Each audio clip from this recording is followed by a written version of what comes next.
Good afternoon, everyone. Welcome to the Diversion Authority Finance Committee meeting for November 16th. I'd like to call the meeting to order. And Don, would you please call the roll? Mayor Dardis. Here. Dr. Mahoney. Mr. Peterson. Here. Mr. Jacobson. Here. Ms. Gayhart. Here. Ms. Johnson. Here. Mr. Redlinger. Here. Mr. Steen. Here. Mr. Pepcorn. Here. Mayor Carlson. Mr. Reeds. Here. Ms. Madriga. Here. Quorum is present. Thank you, Don. Item number 2 is the approve the minutes of October 26th. They have been distributed. They're on page 3 of the packet. Peterson, motion to approve. Thank you, Dean, Commissioner. Thank you, Commissioner. It's been moved and seconded to approve the minutes of October 26th as distributed in your packet. Is there any discussion? If not, all those in favor signify by saying aye. Aye. Opposed? Motion carried. Item number 3 is the approval of the agenda. It has been presented and is in your packet. I'll make the motion. Thank you, Commissioner Pipthorn. Is there a second, please? Steen, second. Commissioner Steen seconds. Been moved and seconded to approve the order of the agenda for November 16, 2022 as presented and distributed. Is there any discussion? Hearing none, all those in favor, please signify by saying aye. Aye. Aye. Aye. Opposed? Motion carried. Item number 4 is the approval of the bills. We will wait for a presentation from Terry Gayhart as with regard to this. It's on page 6 and it has been distributed. Total bills received through November 10th of 2022, total $11,594,000. New Star Pipeline forwarded invoices for $5,376,000. Cass County, $4,802,000. Clay County, $973,000. City of Fargo, $321,000. Onstead, Twitchell, $95,000. Pleasant Township, $17,000, and Cass County for $9,000. Thank you, Mrs. Gayhart. Any questions for the lady?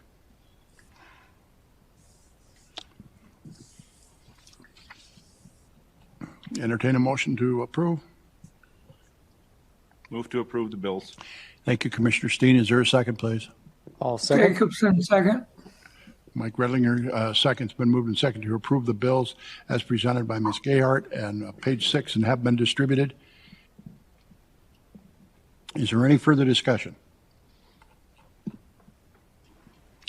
Hearing none. Don, would you please call a roll? Mayor Dardis. Yes. Mr. Peterson. Yes. Mr. Jacobson. Yes. Ms. Gayhart. Yes. Ms. Johnson. Yes. Mr. Redlinger. Yes. Mr. Steen. Yes. Mr. Pepcorn. Aye. Mr. Reeds. Yes. Ms. Madriga. Yes. That is everyone. Thank you, Don.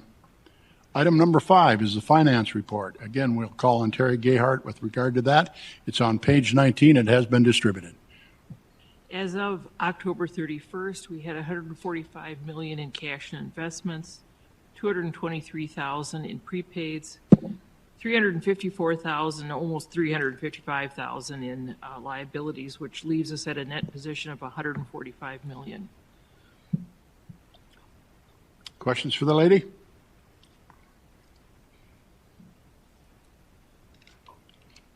Commissioners, what your pleasure? Entertain a motion.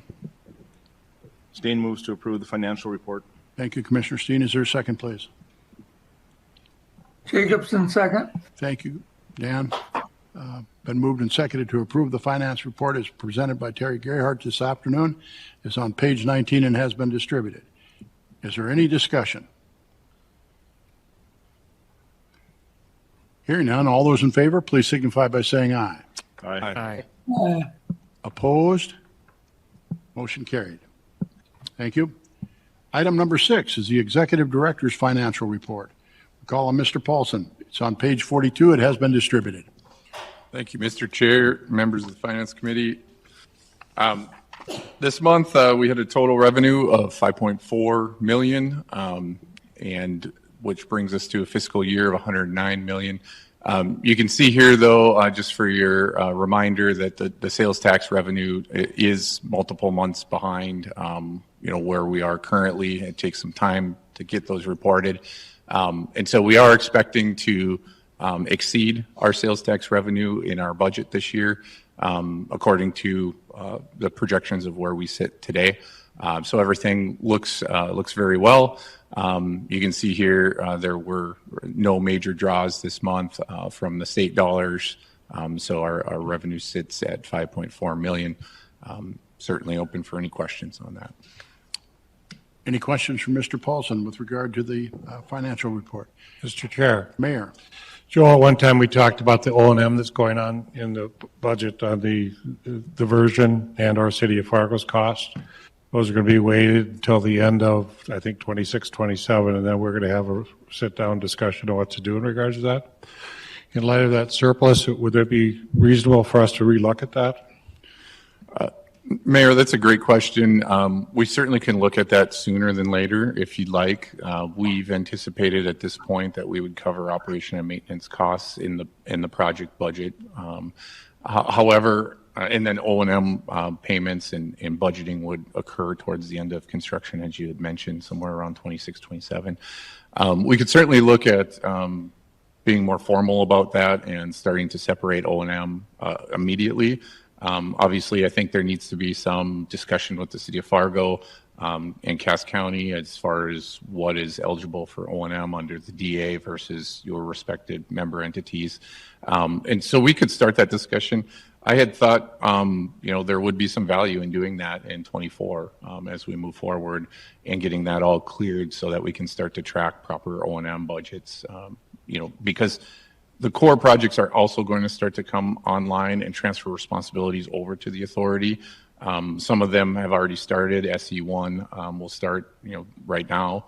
And then the diversion inlet is expected to be complete sometime next year or by the end of next year, as well as the wild rice. So as those larger structures come on, they'll be more costly for O&M. As I mentioned before, we have anticipated that right now in the P3 project related budget, but we could certainly, have a discussion about that. Mr. Chair.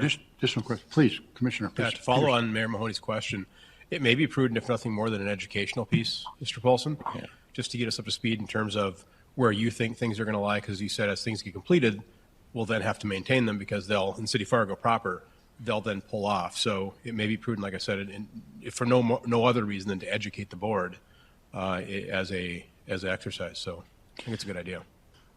Yeah, Mr. Chairman, I think that's a great idea. And then as I think about this more, I mean, if there is surplus sales tax coming in above what we had projected in our financial plan, we could certainly start to look at allocating that to O&M, which would free up, those equivalent dollars on both Cass and Fargo side for eligible O&M expenses, which I think you guys would prefer. Yes. Thank you, Mr. Chair. Any additional questions? None? Please continue. All right, thank you, Mr. Chair. All right, we'll start with our level one summary here. Again, similar to the past few months, we are significantly below our anticipated cash budget for 22 due to some of the delays in the heavy construction that we expected on the P3 side, as well as, some delays on the lands and mitigation side. I'll bring your attention down to the lands, which is currently at 38.8 million currently at 35 million of the $77 million budget. I'm sorry.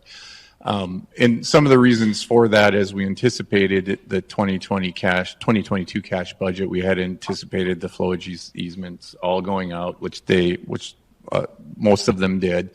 And so we needed to have enough budget capacity to cover the cost and payment of those flowage easements. You'll see in the lands report tomorrow at the board meeting, we're only about 25% of the way through closing those flowage easements. So we're below where we had anticipated. Obviously, we'll continue to work through that, but we did have to have that in the 22 budget if those were to have hit. So other than that, everything else seems fairly consistent with last month and the last few months as far as where we're spending our money. A majority of our costs are on the third-party MOU, which is the utilities that are currently being relocated in anticipation for the construction of the diversion channel itself.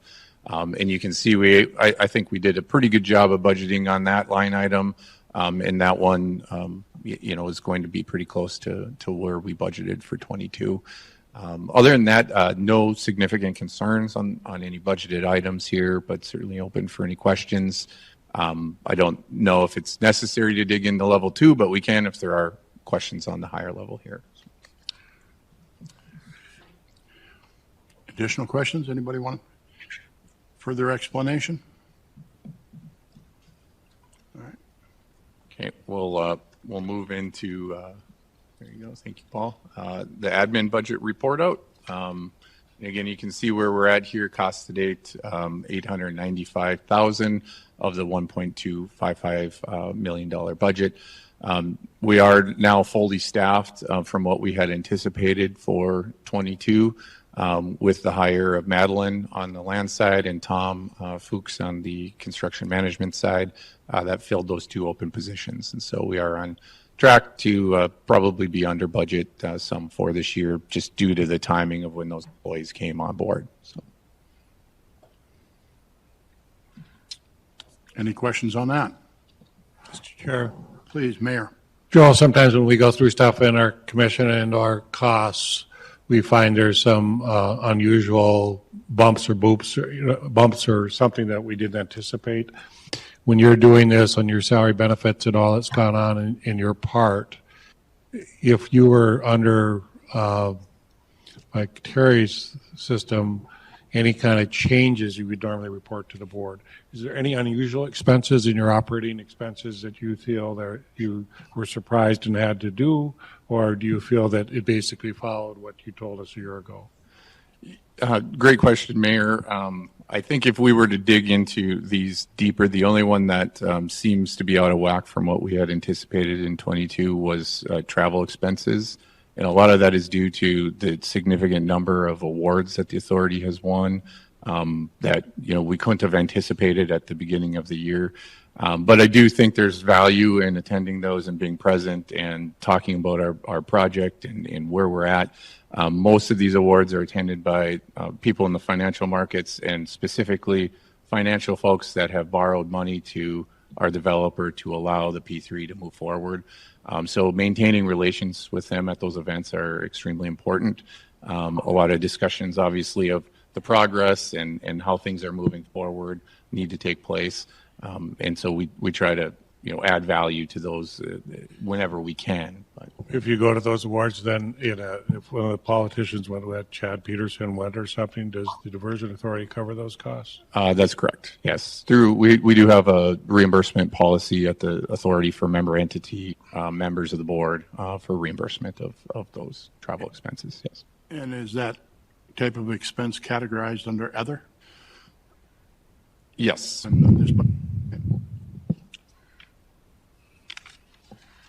Any additional questions? Thank you, sir. Thank you. You have a task order that you want to discuss? Yes, Mr. Chair, we have one contracting action for your consideration today. This is Task Order 4, Amendment 0. This is for Cass County Electric Co-op for the relocation of some of their three-phase lines for the construction of the diversion channel. Any questions on this item? Task order amendment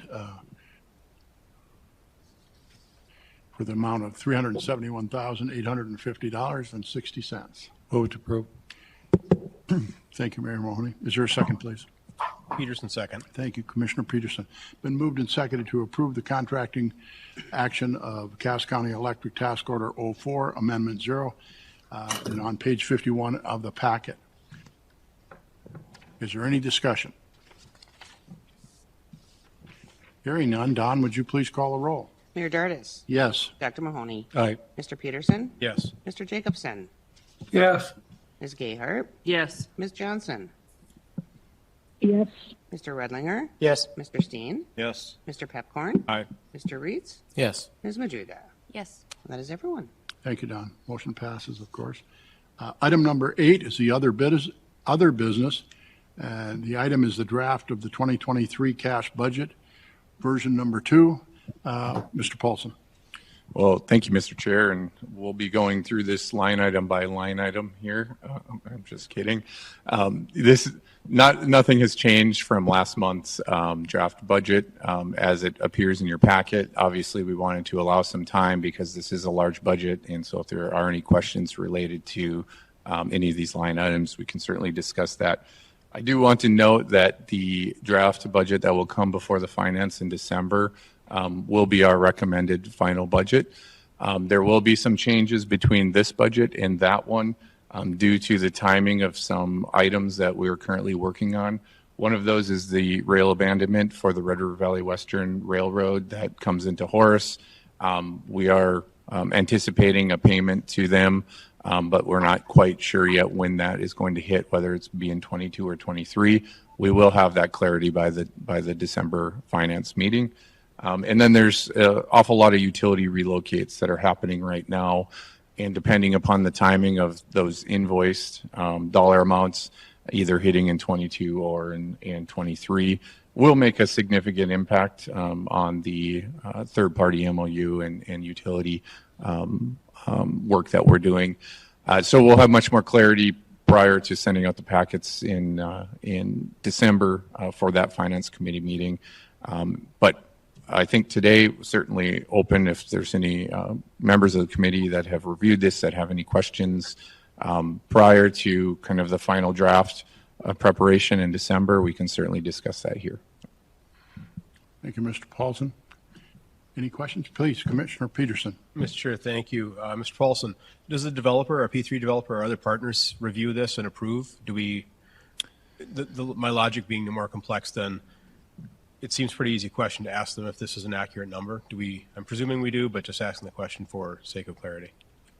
You know, if I dare to say, I'd probably like Paul to come up because he's more involved with the P3 developer and the budget preparation behind the scenes at the very detailed level, and I'm sure he'd be able to have some great content for that question.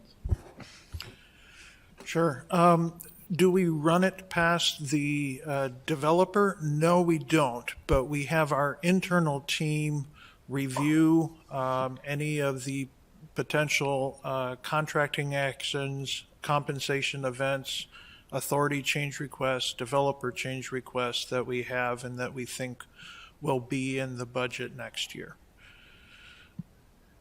Mr. Chair, if I may. Please. Is there any chance our P3 developer would move faster than we're anticipating? And again, I know it's not a catastrophic change, but just in preparation for, they had a great spring, it was dry. They had a great summer, it was dry. And they had a reasonable fall, it was reasonably wet for our farmers in 24. What happens if they do better than we're anticipating within our budget and they accelerate this to the point where it's $5 or $10 or $20 million more? And again, I don't know it's catastrophic, so I have to pay them eventually, but what's our plan if they overperform? That's a great question. To be honest, the schedule that they've showed, and it's through the completion of the segments that they're doing. So if they do overperform, part of the issue that we're seeing now that they're mainly working on is the channel portions. So if they were to complete the excavation, they still have to have it commissioned. They still have to have all of the seating complete and established. And to be honest, I don't see them accomplishing that in 2023 cash budget. We've looked at their schedule. We looked at their cost curve. And when they anticipate getting these buildable units completed, we will take a second look at that just to make sure. And that's one of the things that we can do for the finalization of this budget. Looking at their schedule, the 2023 cash budget was built on their schedule. However, we can take a second look at, potentially advancing the Reach 1 and Reach 2, and possibly if they get to Reach 3, worst case scenario, to ensure that we have that budget covered. Thank you, Mr. Chair. I'll also add on to that, Chairman. I think Paul had a very great answer for you, very accurate. But this is going to be an issue in 24 and 25 as we get more and more buildable units towards completion and make those payments to the developer. And so it will be something that we'll need to discuss. And I think, the thought of having the P3 developer review and maybe comment on the budget is a great one, especially as we move into those years. And I think we'll have a better idea of how well they're performing after we have a couple years under our belt as well, and might have some better anticipation of what might hit in one particular year. But it will be something that, especially as you get into the end of the year and the beginning of the next year, and whether 5 bridges hit in one year or the other, that's $100 million, deal. So it could be a very major impact to our budgets in how we do our processes. So we'll think about that a little bit more. And what we I'd can like do. to call on Paul at this time.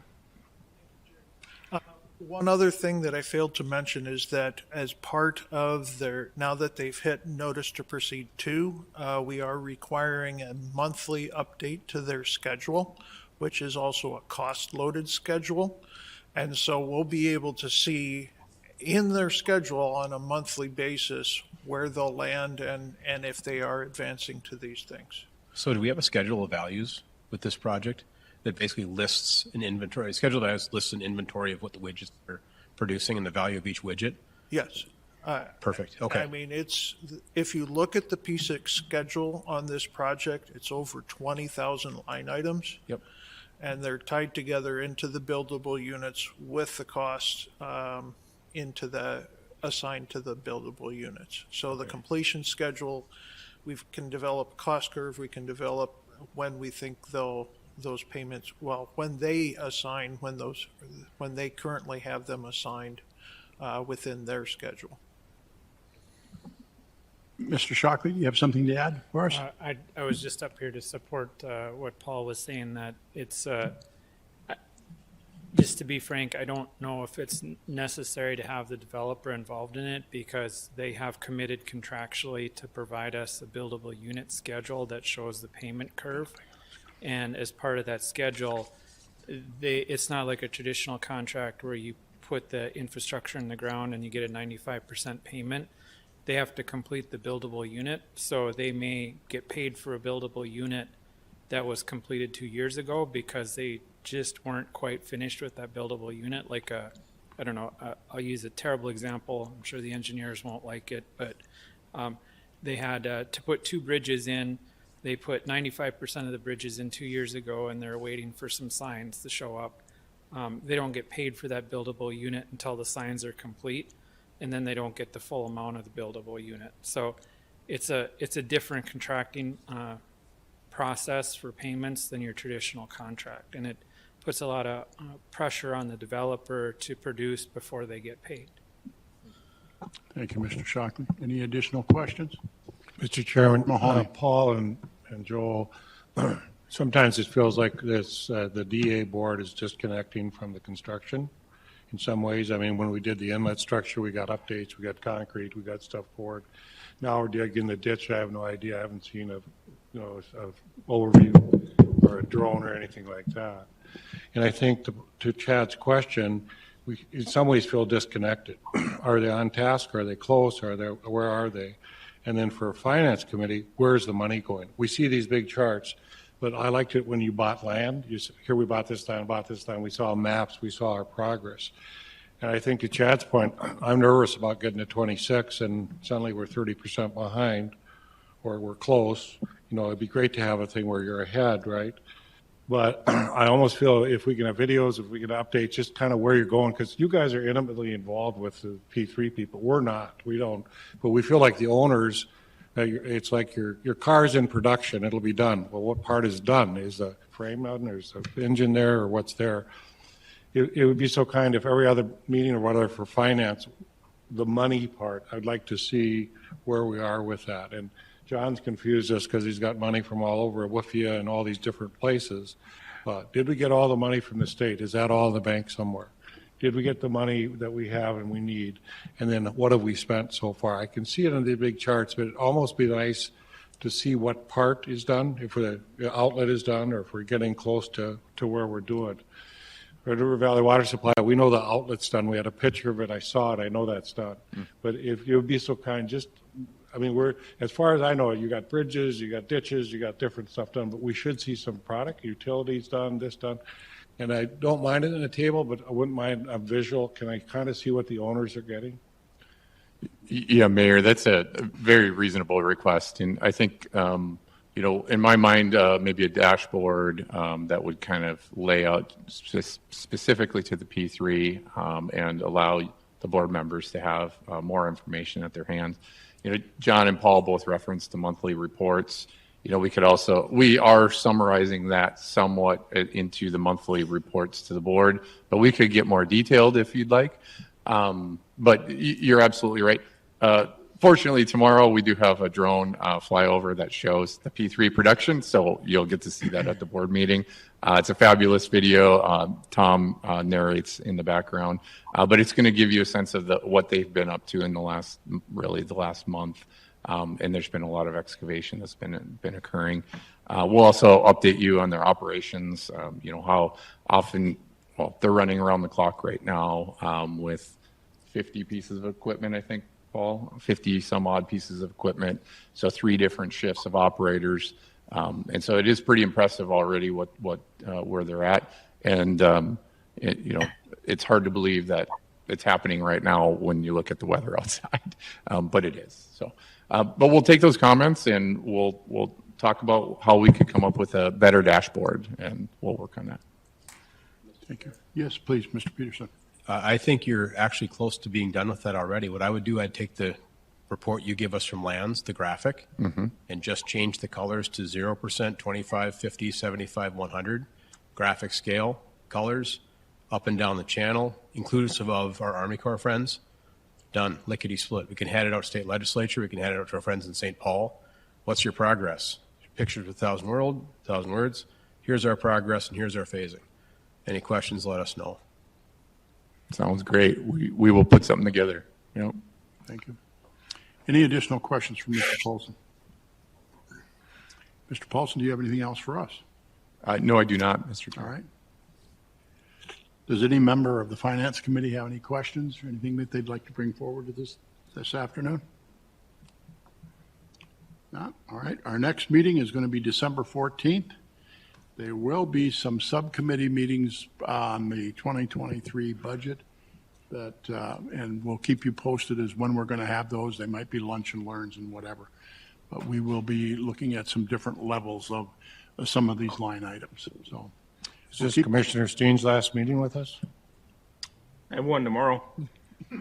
But you don't have one in December, eh? Right. I'll be done at the end of November, correct? Just want to thank you for all your hard work on this committee, and we enjoyed the fact that your background gave you great expertise in helping us out, so we could have some confidence of where we're going. And glad you gave that advice to John Shockley on the WFIA loan. Thank you. Well, thank you for that. It's been enjoyable. It really has. So I will enjoy my free time, but I'll miss this as well. Thank you, Commissioner. Great job. Thanks. Anybody else? Again, the next meeting is December 14th. And with that, we stand adjourned. Thank you.